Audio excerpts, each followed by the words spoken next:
అల్వార్లలో అనంత అల్వార్ గారని ఒకరుండేవారు. తను ఒక ఆశ్రమంలో ఉండేవాడు.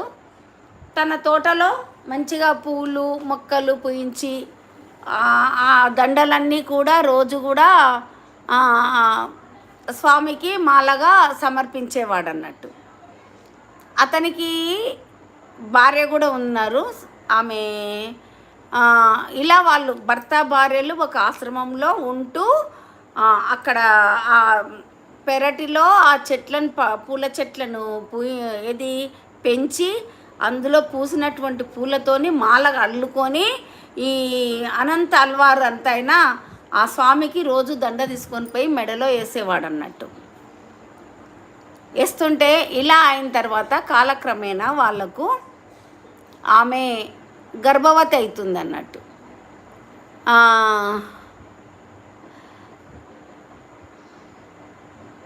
గర్భవతి అవుతుంది. ఏది అనంత అల్వార్ గారి భార్య గర్భవతి అవుతుంది. గర్భవతి అయినా కూడా ఆమె అంటే వాళ్ళ పని ఏంటంటే ఆమె పని వాళ్ళ ఆశ్రమానికి దగ్గరలోనే కొంచెం దూరంలో చెరువు అనేది ఉంటుండే. అంటే తటాకం ఉంటుండే అన్నట్టు. ఆ తటాకంలో ఆమె రోజు వెళ్ళి అక్కడ నుంచి నీళ్లు పట్టుకొని వచ్చి ఇంటి అవసరాలకు మరియు ఆ చెట్లకు నీళ్లు పోయడం అనేది జరిగేది అన్నట్టు. సరే ఏమైంది, ప్రెగ్నెన్సీ వచ్చింది, గర్భవతి అయింది. గర్భవతి అయినా కూడా ఆమెకు ఆ పని తప్పడం అనేది లేదు. ఆమె రోజు వెళ్ళడము, అక్కడ నుంచి బిందెలో నీళ్లను మోసుకొని రావడము, ఇక్కడ పాదులకు పోయడము, మళ్ళీ ఇంటి అవసరాలకు నీళ్లు వాడుకోవడం అనేది చేసేది. క్రమేణా ఆమెకు ఏమైంది, నెలలు నిండుతున్నాయి అన్నట్టు. అలాంటి నెలలు నిండే సమయంలో కూడా ఆమెకు తప్పడం లేదు. ఆమె వెళ్తుంది, నీళ్ళు పట్టుకొని వస్తుంది అన్నట్టు.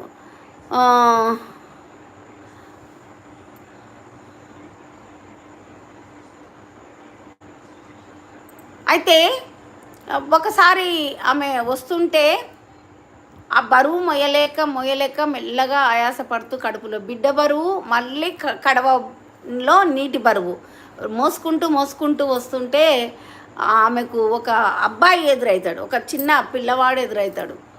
ఎదురయ్యి అమ్మ నువ్వు ఇంత బరువు ఎందుకు మోస్తున్నావు, నేను మోస్తానులే అమ్మ, నువ్వు ముందే నిండు గర్భిణిలా ఉన్నావు అని అంటాడు. అంటే తనేమంటది, ఎందుకులే నాన్న, నువ్వు చిన్న పిల్లవాడివి కదా, నీవెందుకు మోయాలి, నేనే మోస్తాలే అంటది. అంటే లేదు, నేను మోస్తలేమ్మా అని చెప్పి ఆ అబ్బాయి ఆ నీళ్ళ కుండను తీసుకొని వచ్చి ఆశ్రమంలో దించుతాడు అన్నట్టు. అలా ప్రతిరోజు ఆ అబ్బాయి ఈమెకు ఎదురయ్యి నీళ్ళకుండను మోసుకొచ్చి ఇంటికాడ పెట్టి ఇంకా అక్కడనే అలా వాళ్ళకు అలవాటులాగా అయిపోతుంది అన్నట్టు. ఆ బాబు అంటే ఆమె ఏం చేస్తుందంటే ఒక కన్న కొడుకులాగానే చూసుకుంటుంది అన్నట్టు. అయితే ఈ విషయము అనంత అల్వార్ గారికి నచ్చలేదు. అనంత అల్వార్ గారికి నచ్చలేదు అన్నట్టు. అబ్బాయి అక్కడ ఉండడం ఇష్టం లేకుంటే ఇంకా ఏం చేసిండంటే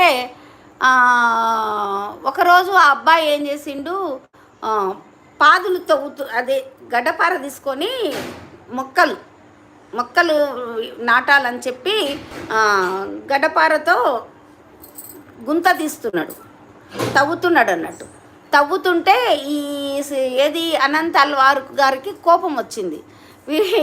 ఈ పిల్లవాడు శాంతం నా ఇంట్లోనే ఉండడు, బయటికి కొమ్మంట కూడా వెళ్ళిపోతలేడు, ఇక్కడనే ఉన్నాడు అని చెప్పి ఆ కోపంతో అతడు తట్టుకోలేక ఆ గడ్డపార తీసుకొని ఆ పిల్లగాని ఇలా వేస్తాడు అన్నట్టు.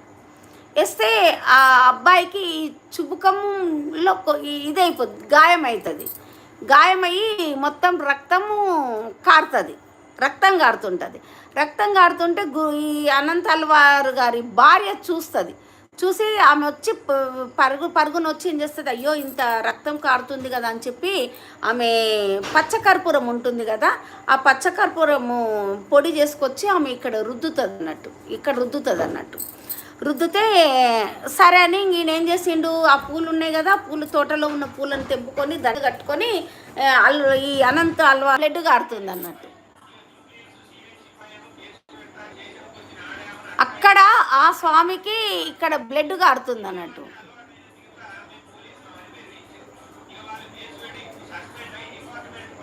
బ్లడ్ కారుతుంది. అయ్యో ఏంటి రక్తం కారుతుంది స్వామికి అని చెప్పి తను కూడా ఏం చేస్తాడంటే పచ్చకర్పూరము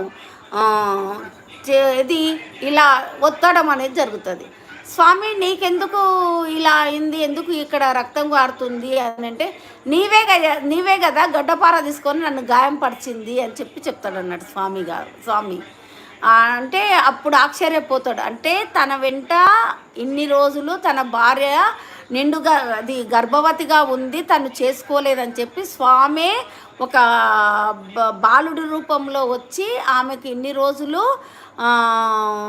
ఏది సహాయం లాగా చేసిండు కదా. నేనే అర్థం చేసుకోలేకపోతే స్వామి ఈ రూపంలో వచ్చి మాకు ఏది ఈ సహాయం లాగా ఉన్నాడు కదా అనేది సారీ అని అనుకొని, స్వామి క్షమించండి నేను చేసిన తప్పుకు అని చెప్పి అనంత్ అల్వార్ గారు అంటారు అన్నట్టు. అందుకే స్వామికి ఎప్పుడు కూడా ఇక్కడ ఈట పెడతారు. అలాగే ఇక్కడ కూడా గంధం అనేది పెట్టడం అనేది జరుగుతుంది, పచ్చకర్పూరం అనేది పెట్టడం అనేది జరుగుతుందంట. ఇది ఈ చుబుకం మీద ఇక్కడ స్వామికి పెడితే నాకు కూడా తెలియదు ఎందుకు ముద్దుగా ఇక్కడ పెడతారు, ఇంత పెద్ద బొట్టులాగా పెడతారు అనుకున్నాం. కానీ అదొక గాయం, ఆ గాయం తగ్గడానికి పెట్టిందే ఏంది పచ్చకర్పూరం అన్నట్టు స్వామికి.